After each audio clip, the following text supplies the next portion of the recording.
ये लीजिए पापा, इस महीने की तनख्वाह। अरे आपकी सैलरी आ गई क्या? चलो ये बढ़िया हुआ। हाँ, मैं ना आपसे काफी टाइम से एक बात बोलना चाह रही थी कि अब से जब भी आपकी सैलरी आएगी ना, तो सैलरी मेरे हाथ में रखना, ना कि पापा जी के हाथ में। समझ में आया आपको? क्योंकि अब से जितना भी घर का खर्चा होगा ना, वो सब मैं संभालूंगी। ये क्या बोल रहे हो तुम? अरे जब से मैंने कमाना शुरू करा है, मैं हमेशा हर महीने की तनख्वाह पापा को ही देता हूँ। हाँ देते थे, लेकिन अब मैं हूं ना, तो सारा का सारा खर्चा मैं संभालूंगी। तो इसीलिए अपनी सैलरी मुझे दे दिया करो। क्योंकि राहुल देखो, जब भी तुम सैलरी पापा के हाथ में देते थे ना, तो मेरे को हर छोटे मोटे खर्चे के लिए ना पापा के सामने हाथ फैलाना पड़ता था, जो कि मेरे को बिल्कुल पसंद नहीं है। और वैसे भी इस घर की मैं बहू हूँ, और हर जगह बहू ही तो घर की जिम्मेदारी संभालती है, तो मैं कौन सा गलत कर रही हूँ?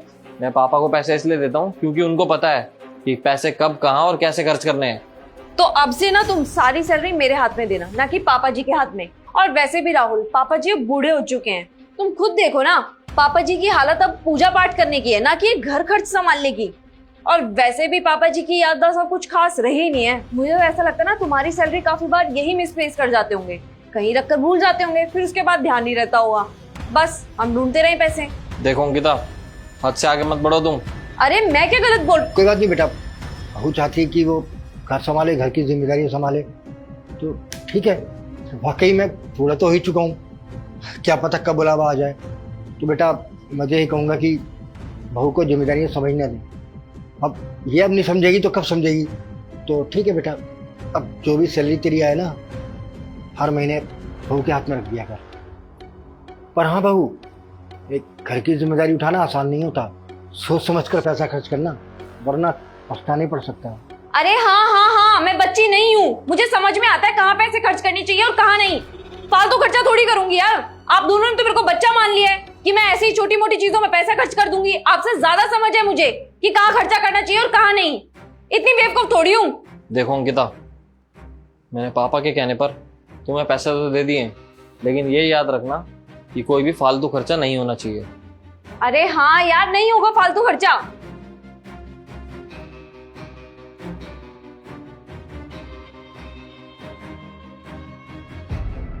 बहू वो क्या था ना कि मुझे मेरी जेब खर्ची तो दे दो। जेब खर्ची? कैसी जेब खर्ची पापा जी? वो क्या है बेटा कि राहुल जो भी तनख्वाह लाता था ना, मेरे हाथ में दे देता था, तो मैं उसमें से अपने 200 रुपये जेब खर्ची के निकाल लेता था। अब राहुल की सारी सैलरी तो तुमने अपने हाथ में ले ली है, तो कम से कम मेरे 200 रुपये जेब खर्ची के मिल जाते। बस मैं यही चाहता हूँ। अरे आपको क्या जरूरत है इतने पैसे की? मुझे तो नहीं लगता कोई खर्चा है आपका। खाना पीना आपका घर के अंदर से होता है, और कुछ चीज चाहिए होती है तो राहुल रात को लेके आते हैं आपके लिए। आप कॉल भी करते हो तो फ्रूट्स वगैरह भी तो राहुल लेके आते हैं ना आपके लिए। तो ऐसा क्या खर्चा है जो आप 200 रुपए एक्स्ट्रा मांग रहे हो मेरे से? और पापा जी वैसे भी ना, मैं एक भी रुपया एक्स्ट्रा तो आपको देने ही नहीं वाली, क्योंकि घर की जिम्मेदारी मेरे हाथों में है। और अगर एक आधा पैसा भी इधर उधर हुआ ना, तो राहुल मेरे को बहुत डांट सुनाएंगे। तो इसीलिए आप प्लीज जाइए यहाँ से, मैं आपको 1 रुपया भी नहीं देने वाली। ठीक है बहू। 200 रुपए दे दो इनको, पैसे पेड़ में उगते हैं। मुझे पता था ना ये राहुल की सैलरी ऐसे ही उड़ा रहे हैं।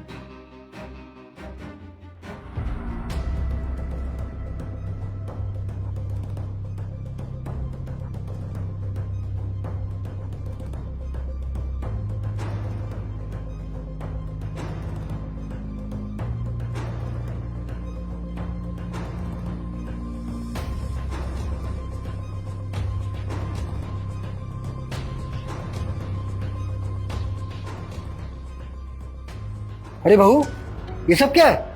ये सब क्या है? मेरी जरूरत का सामान है, मेरे कपड़े हैं, मेरा मेकअप का सामान है। इन सब की जरूरत तो मेरे को पड़ती रहती है ना, तो ये ऑर्डर तो मेरे को करना ही पड़ेगा। ये जरूरत का सामान है? अरे ये फिजूल खर्ची है। अरे तू ऐसी पैसे लुटाएगी तो घर कैसे चलेगा? सोचा है कहीं? देखो पापा जी, मैं आपको ना फिर से एक बात क्लियर कर दूं, मैं कोई छोटी बच्ची नहीं हूँ। मुझे पता है कि मेरे को कहाँ खर्च करना चाहिए और कहाँ नहीं, और ये सब मेरे काम ही आएगा। आपको क्या लगता है कि मैंने ये सब ऑर्डर क्यों किया होगा? मेरे पास साड़ी नहीं है इसलिए मैंने साड़ी ऑर्डर किया है, मेरे पास सूट नहीं है इसलिए मैंने सूट ऑर्डर किया है, और मेरा मेकअप का सामान खत्म होने वाला था तो मैंने मेकअप का सामान ऑर्डर किया है। इसमें क्या गलत किया है? और देखो पापा जी, मैं ना बहुत अच्छे से घर चला रही हूँ, तो प्लीज मैं आपके सामने ना हाथ जोड़ के विनती करती हूँ, मेरे को ये टोका टाकी बिल्कुल पसंद नहीं है। तो प्लीज आगे से टोका टाकी बिल्कुल मत करना मेरे सामने। ठीक है बहू, अगर तुझे लगता है कि तू घर को जिम्मेदारी से संभाल रही है, तेरी मर्जी। अब मैं तुझे कुछ नहीं कहूंगा।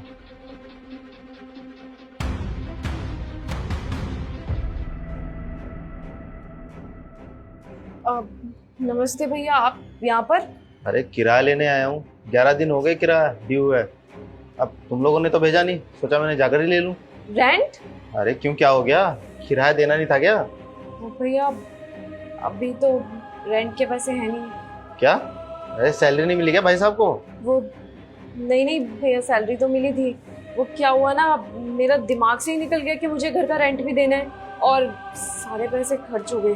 अरे तो ये सारी चीजें पहले देखनी चाहिए थी ना। सैलरी से पैसे निकाल कर रखने चाहिए थे किराए के अलग से। आप लोगों को पता नहीं है क्या कि किराए के घर में रहते हो? सॉरी भैया, गलती हो गई अभी। अरे नितेश भाई, आप यहाँ पर? अभी तक रेंट नहीं पहुंचा क्या? अरे कहाँ किराया मिला है भाई साहब? किराया मिला होता तो दरवाजे पे आगे थोड़ा ही खड़ा होता। अंकिता, तुमने अभी तक रेंट नहीं दिया? रेंट दो भैया को। नहीं राहुल, रेंट नहीं दिया अभी भैया को मैंने। कोई बात नहीं, जाओ अब ले आओ। 1 सेकंड भैया, अभी ला रहे हैं। राहुल, रेंट के पैसे तो है नहीं। नहीं है मतलब? कहाँ है पैसे? खर्च हो गए। क्या?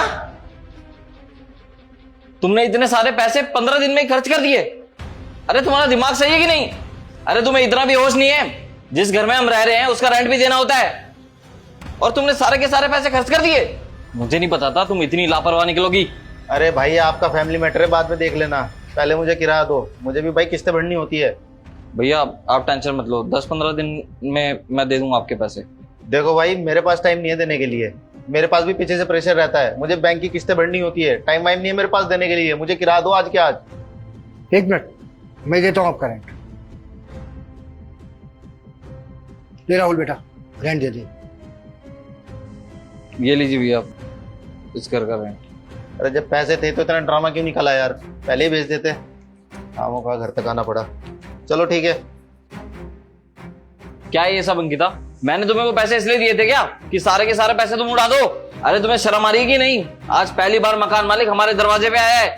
आज तुम्हारी वजह से मेरी बेइज्जती हो गई, और तुम तो कह रही थी मेरे को सब कुछ पता है, कहाँ पैसे खर्च करने चाहिए, किस तरीके से करने चाहिए, मैं बच्ची नहीं हूँ, वगैरह वगैरह। और अब ये तुम्हारी समझदारी? ऐसे घर चलाओगे तुम? और जब तक पापा के हाथ में पैसे देता था ना, आज तक कभी मकान मालिक घर के आगे नहीं आया है, और पूरा महीना घर अच्छे से चलता था, तब भी पैसे बच जाते थे। और आज सिर्फ तुम्हारी वजह से मकान मालिक घर तक चल के आया है और हमारी बेइज्जती करके गया है। 15 दिन हुए अंकिता सिर्फ तुम्हें पैसे दिए हुए, और 15 दिन में ही तुमने 50,000 रुपए उड़ा दिए। और ये तो शुक्र करो कि पापा के पास पैसे थे, वरना आज हमें सड़क पे सोना पड़ता सबको। पापा जी, प्लीज मेरे को माफ कर दीजिए, मुझसे सच में बहुत बड़ी गलती हो गई। मेरे को लगा था कि घर चलाना बहुत आसान है, मैं आराम से घर संभाल लूंगी, पर मुझे नहीं पता था कि मैं पैसे लेकर के बहुत बड़ी गलती कर रही हूँ। पापा जी, नेक्स्ट मंथ से प्लीज आप ही पैसे लेना और आप ही घर चलाना, और प्लीज इस गलती के लिए मेरे को माफ कर दो। कोई बात नहीं बेटा, तुम्हारा भी कोई कसूर नहीं है। वो क्या है ना कि तुम आजकल के बच्चे हो, बड़े बुजुर्गों को बेवकूफ समझते हो। क्या है ना कि पढ़े लिखे ज्यादा हो, लेकिन बेटा ऐसी बात नहीं है। बड़े बुजुर्गों के पास तजुर्बा होता है, तो अभी तुम्हें बहुत कुछ सीखना है। ऐसा नहीं कि तुम घर की जिम्मेदारी संभाल नहीं सकती, संभाल सकती हो, लेकिन पहले तुम्हें एक्सपीरियंस करना होगा। ठीक है बेटा? और कोई बात नहीं, गलती हो गई तो अरे बच्चों से गलती हो ही जाती है, और मैं रहते हुए तुम्हें टेंशन लेने की कोई जरूरत नहीं है। और अब जाओ, राहुल को मनाओ, गुस्से में बैठा है,